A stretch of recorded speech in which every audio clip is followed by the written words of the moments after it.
Convido-lhes a abrirem suas Bíblias em Juízes 19.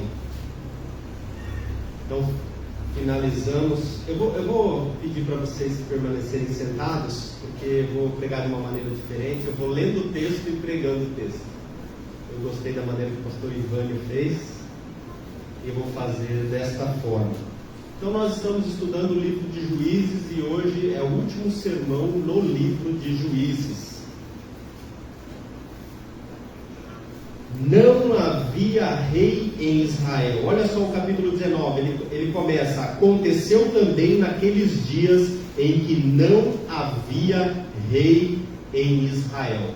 Essa frase ela é repetida em outras vezes no livro de Juízes. Por exemplo, no capítulo anterior, no capítulo 19, ele começa com essa mesma frase: naqueles dias não havia rei em Israel. O que isso significa? Significa que eles faziam o que parecia bem aos seus próprios olhos, mas isso certamente não parecia bem aos olhos de Deus. Eles não tinham líder, eles não tinham um rei, eles não eram guiados, eles não eram conduzidos de uma maneira correta. Eles estavam sem rei e fazendo o que lhes parecia bem aos seus próprios olhos. Daí o capítulo vai contar a história de um levita. Vamos lá. Houve um homem levita. Ele fala um homem levita. Ele não especifica, ele deixa de maneira geral, simbolizando aqui que representa a classe dos levitas. O que é um levita? Era alguém que era separado da tribo de Levi para atuar como sacerdote. Era um homem de Deus, um homem religioso, um santo em Israel.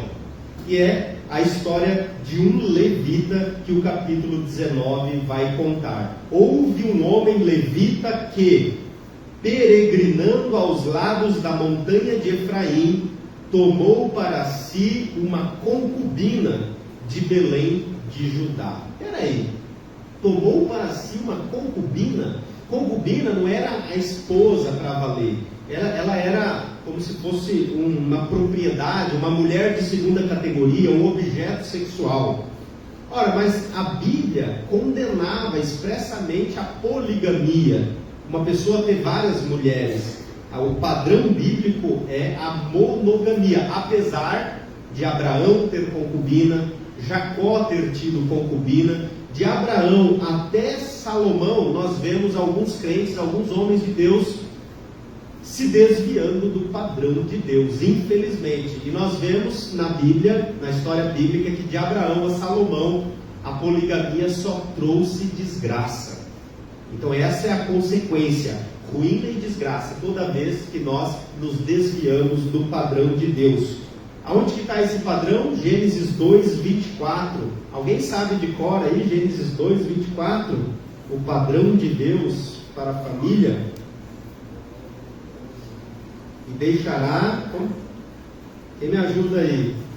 Portanto, deixará o homem o seu pai e a sua mãe, e apegar-se-á a sua mulher, e serão ambos uma carne. Ou seja, o padrão de Deus é um homem, uma mulher. Então já começa mal. Um santo homem de Deus, ele começa tendo uma concubina. Ele já está fora do padrão de Deus. Mas vamos ver então o que acontece com esse levita. Versículo 2: porém a sua concubina adulterou. Olha só, ele agiu mal, agiu fora do padrão de Deus. A concubina agiu mal. O que a concubina fez? Adulterou. Porém a sua concubina adulterou contra ele, e deixando-o, foi para a casa do seu pai.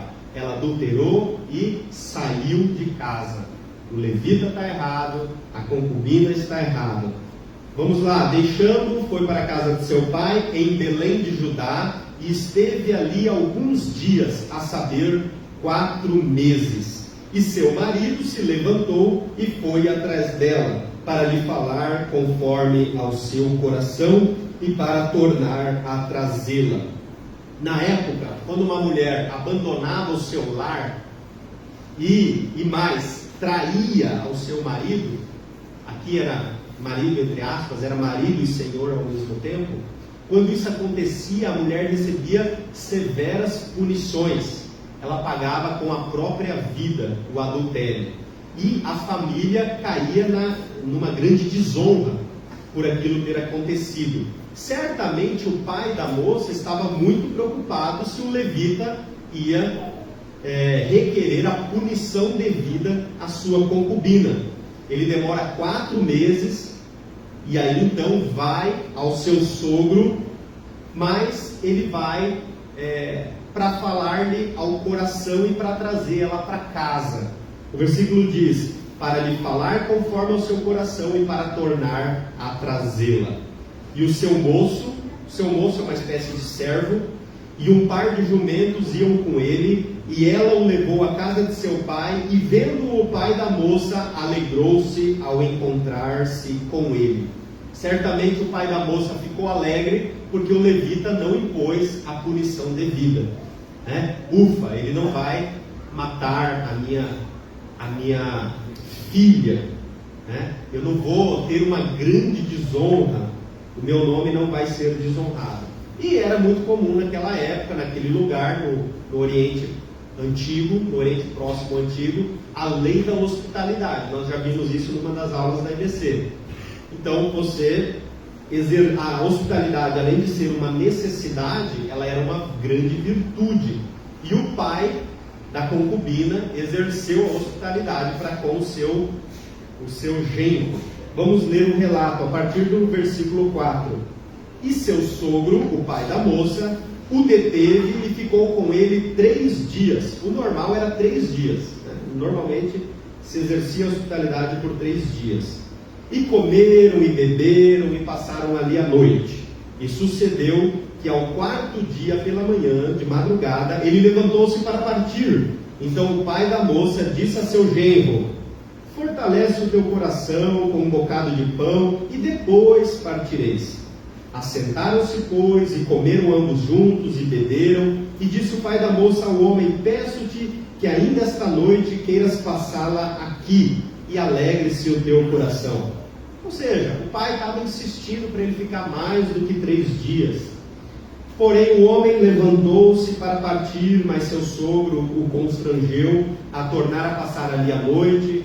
E madrugando ao 5º dia pela manhã para partir, disse o pai da moça: ora, conforta o teu coração.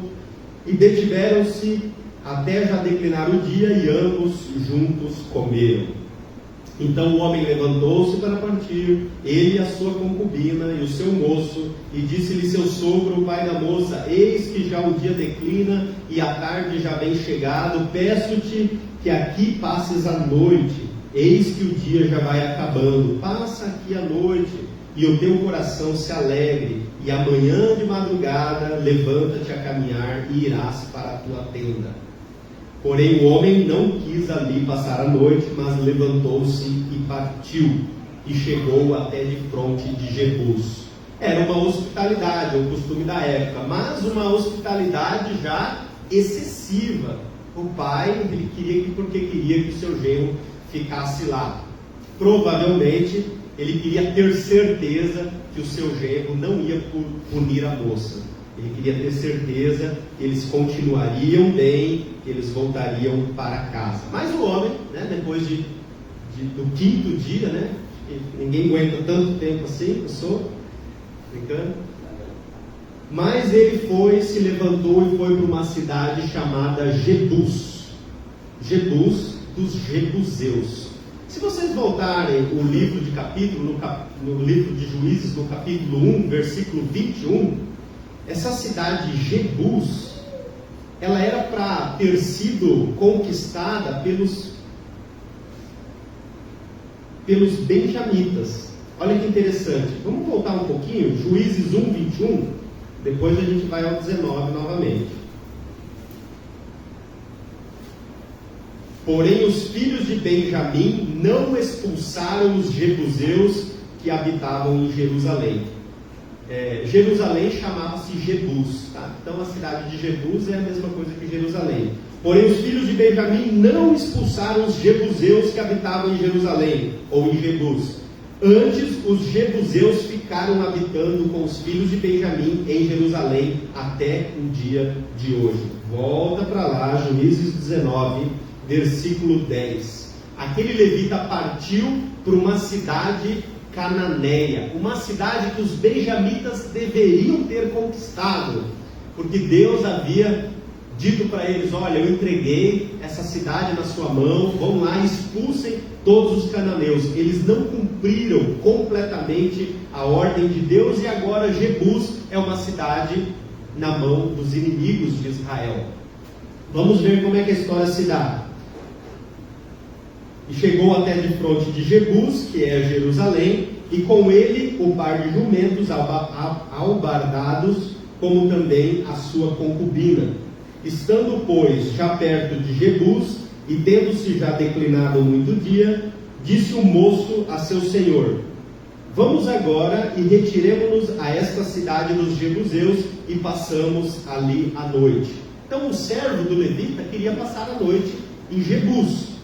Apesar de ser uma cidade cananeia, uma cidade dos inimigos, ele queria passar a noite ali. Mas olha a resposta do levita: porém disse-lhe seu senhor: não nos retiraremos a nenhuma cidade estranha, que não seja dos filhos de Israel, mas iremos até Gibeá. Ele não queria posar numa cidade que não fosse uma cidade dos filhos de Israel. Então ele decide ir a uma outra cidade, uma cidade que é dos filhos de Israel, a cidade de Gibeá. Continuemos. Porém, disse-lhe seu senhor, versículo 13, disse mais a seu moço: vamos e cheguemos a um daqueles lugares e passemos a noite em Gibeá ou em Ramá.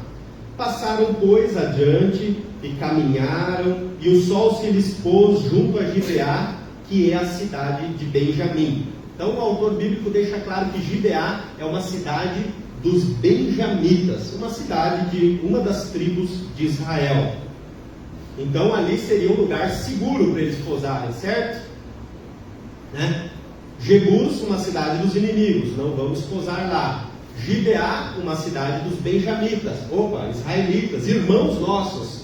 Provavelmente eles terão a mesma hospitalidade para conosco. Mas não foi bem assim. Vamos ver o que aconteceu na história. Versículo 15: e retiraram-se para lá, para entrar e passar a noite em Gibeá. E entrando ele, assentou-se na praça da cidade, porque não houve quem os recolhesse em casa para ali passarem a noite. Não houve hospitalidade nenhuma, só teve indiferença. Eles chegaram na cidade, ninguém os recebeu, eles eram israelitas, ninguém os recebeu, e eles ficaram aonde? Na praça da cidade. Estranho, né? Alguma coisa não está muito legal aqui nessa cidade, mas a coisa vai piorar. Versículo 16: e eis que um velho homem vinha à tarde do seu trabalho do campo, e era este homem da montanha de Efraim, mas peregrinava em Gibeá. Eram, porém, os homens deste lugar filhos de Benjamim. Levantando-se ele, pois, os olhos, viu a este viajante na praça da cidade, e disse o ancião: para onde vais e de onde vens? E ele lhe disse: viajamos de Belém de Judá até aos lados da montanha de Efraim, de onde sou, porquanto fui a Belém de Judá, porém agora vou à casa do Senhor, e ninguém há que me recolha em casa. Então o velho não era benjamita, era efraimita, encontrou eles lá, aqueles viajantes, na praça da cidade, entrou em contato com eles: de onde vocês são, para onde vocês estão indo? O levita até falou que iria para a casa do Senhor, afinal de contas ele era levita, era um homem justo, um homem santo, e ele disse: ninguém me recolheu, ninguém exerceu hospitalidade aqui para conosco. Versículo 19, ele continua falando: todavia temos palha e pasto para os nossos jumentos, e também pão e vinho há para mim e para a tua serva, e para o moço que vem com os teus servos, de coisa nenhuma há falta. Então disse o ancião, aquele velho que encontrou eles lá na praça, disse o seguinte: paz seja contigo, tudo quanto te faltar fica ao meu cargo, tão somente não passes a noite na praça. Aquele velho homem insistiu para que eles não passassem a noite naquela praça. Ora, mas não era uma cidade dos benjamitas? Aquele homem tinha medo que eles passassem a noite naquela praça, e então convidou eles para a sua casa. Olha no versículo 21. E levou-o à sua casa, e deu pasto aos jumentos, e lavando-se os pés, comeram e beberam. Aquele homem sim exerceu a verdadeira hospitalidade para com os viajantes. Versículo 22. Estando eles alegrando o seu coração, eis que os homens daquela cidade, homens que eram filhos de Belial. Você já deve ter visto em outro lugar essa expressão, filhos de Belial. Alguns homens depravados, filhos de Belial, que estavam habitando naquela cidade. Olha só o versículo. Cercaram a casa, batendo a porta, e falaram ao ancião, senhor da casa, dizendo: tira para fora o homem que entrou em tua casa, para que o conheçamos. Conheçamos é uma palavra, o eufemismo, que significa ter relação sexual. Aqueles homens depravados, filhos de Belial, queriam ter relações, praticar sodomia com os viajantes. E o homem, dono da casa, saiu a eles e disse-lhes: não, irmãos meus, ora, não façais semelhante mal, já que este homem entrou na minha casa, não façais tal loucura. Uma abominação, claro. Primeiro que era hóspede deles, e o costume era do anfitrião guardar e proteger a vida do hóspede com tudo aquilo que ele puder. Era muito forte essa lei. A partir do momento que você recebia alguém na sua casa, você tinha que proteger essa pessoa com a sua própria vida. Então era um absurdo aquela proposta daqueles homens. Primeiro porque era uma abominação, e segundo porque eles eram hóspedes daquele senhor. Não façais tal loucura. Mas no versículo 24 nós lemos, olha o que o velho falou em resposta: eis que a minha filha virgem e a concubina dele vou-las tirarei fora, humilhai-as a elas e fazei delas o que parecer bem aos vossos olhos, porém a este homem não façais esta loucura. Ele estava agindo também de uma forma depravada. Ele jogou para fora, quis jogar para fora a filha dele, virgem, e também a concubina, para que aqueles homens abusassem daquelas mulheres e não do homem. Ele fez também uma proposta depravada. Os homens de Gibeá eram depravados, mas aquela proposta de entregar a própria filha à concubina também era uma proposta depravada. Isso está na Bíblia, isso é uma história real.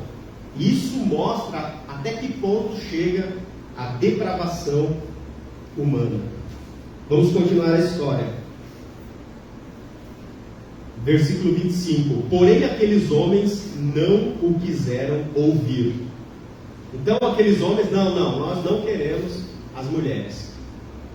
E aí qual foi então a reação do levita? O levita poderia ter falado assim: não, vamos defender as mulheres, ninguém vai sair da casa, nós vamos proteger aqui as pessoas da casa com a nossa própria vida.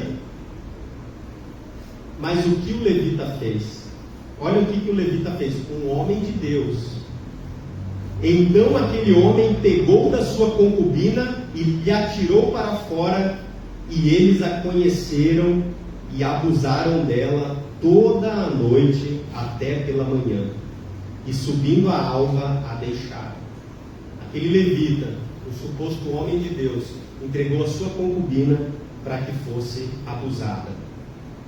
Ele deveria protegê-la, mas a entregou para ser abusada. Versículo 26. E ao romper da manhã veio a mulher. Imagine, aquela foi a pior noite da vida daquela mulher. É como se ela experimentasse o inferno naquela noite. E ao romper da manhã veio a mulher e caiu à porta da casa daquele homem, onde estava seu senhor, e ficou ali a até que se fez claro. Olha só, o levita foi dormir tranquilo. Ele pôs a concubina para fora e ele foi dormir.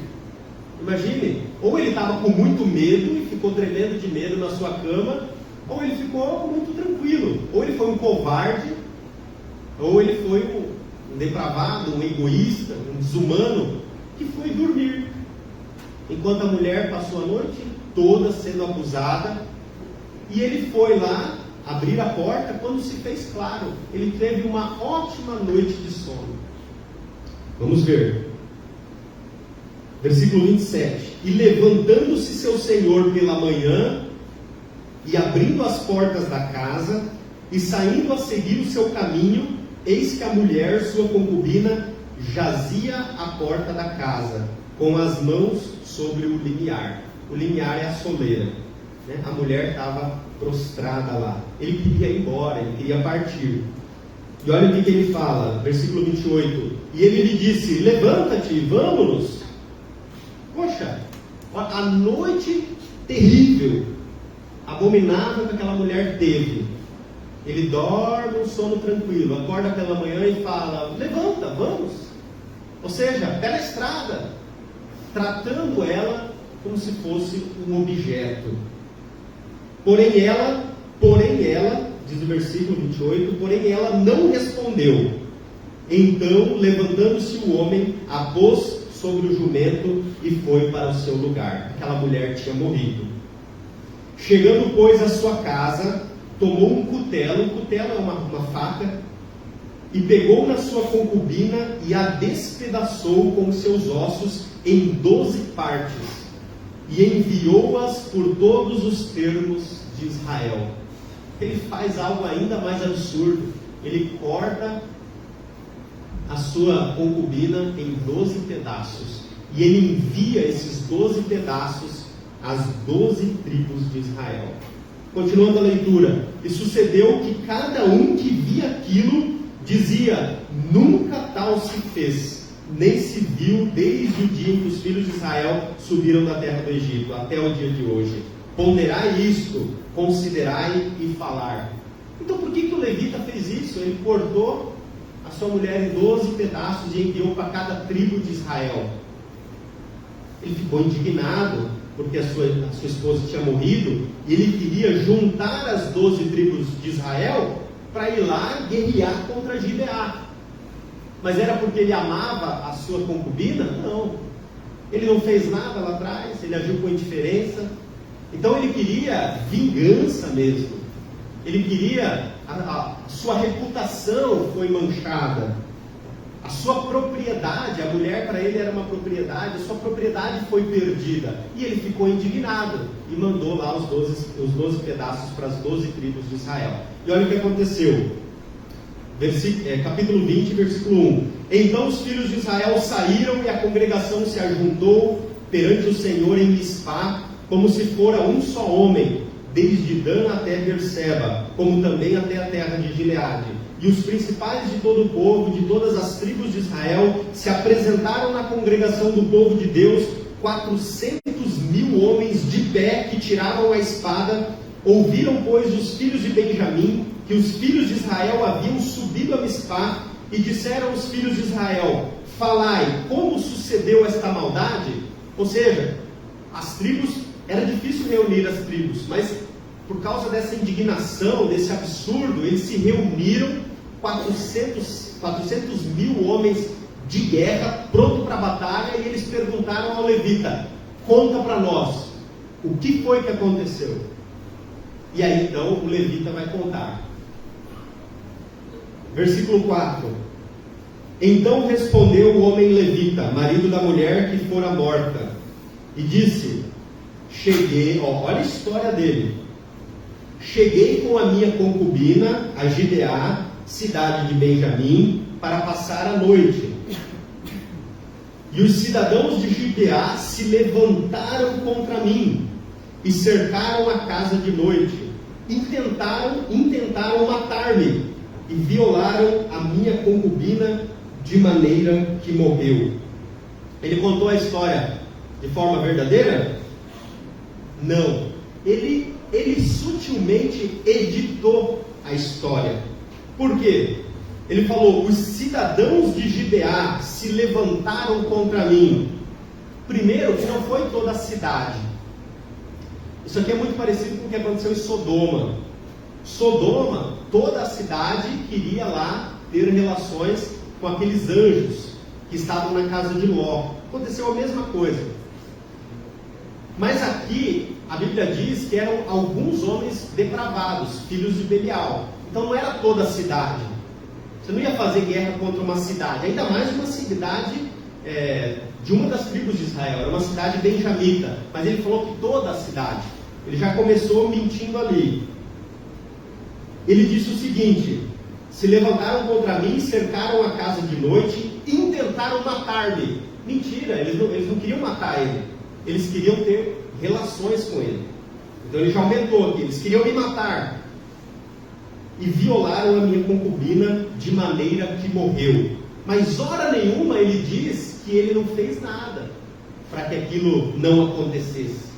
Hora nenhuma ele falou que ele mesmo jogou a concubina para fora. Ele não contou que ele dormiu a noite inteira enquanto ela era abusada. Ele não contou que de manhã ele abriu: vamos embora, vamos seguir viagem. Ele não contou nada disso. Ou seja, ele editou a própria história para encobrir os seus erros e os seus pecados. Ele floreou a história. Será que nós não fazemos isso? Será que nós não floreamos a nossa história para encobrirmos erros e pecados? Será que nós não contamos a nossa história de uma maneira um pouco diferente para encobrir os nossos erros e os nossos pecados? Sim, nós temos a tendência de florearmos também a nossa própria história. E o que aconteceu aqui foi que as tribos se reuniram e fizeram guerra e quase dizimaram uma das tribos de Israel, a tribo de Benjamim. Vamos parar por aqui. Isso nos lembra de Romanos 2. Romanos 2 diz o seguinte, não precisa abrir lá: tanto judeus como gregos, todos estão debaixo do pecado. Como está escrito: não há um justo, nenhum sequer. Não há ninguém que entenda, não há ninguém que busque a Deus. Todos se extraviaram e juntamente se fizeram inúteis. Não há quem faça o bem, não há nenhum só. Aí mais para frente: porque todos pecaram e destituídos estão da glória de Deus. O levita, um homem justo, um homem considerado santo, era tão depravado quanto aqueles gibeonitas. Tanto os gibeonitas que fizeram o que fizeram, quanto o levita da tribo de Israel, eles tinham um coração depravado. Todos pecaram e todos estavam destituídos da glória de Deus. Talvez você olhe para a sua vida e fale: mas eu até fiz uns errinhos no passado, mas a minha vida é reta, a minha vida é justa. Será? Será que você não tem se omitido minimamente, né? Não talvez na proporção desse levita aqui da história, mas talvez minimamente você não tem se omitido também, para que de modo que algumas atrocidades ao redor aconteçam. Se eu pegar os pensamentos que você teve durante a semana e colocar aqui no slide, né? Vamos ver os seus pensamentos, os seus desejos, as suas intenções durante toda a semana. E vamos pôr aqui para todos nós assistirmos. Será que você não se envergonharia?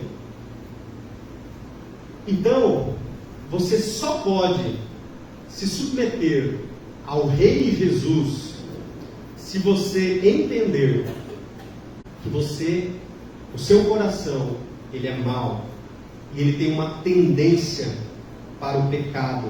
Você é muito mais depravado do que você pensa.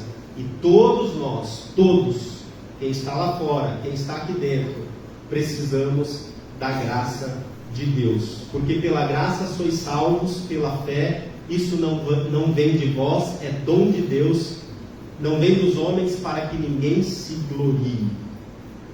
Como você tem contado a sua própria história? Vamos orar?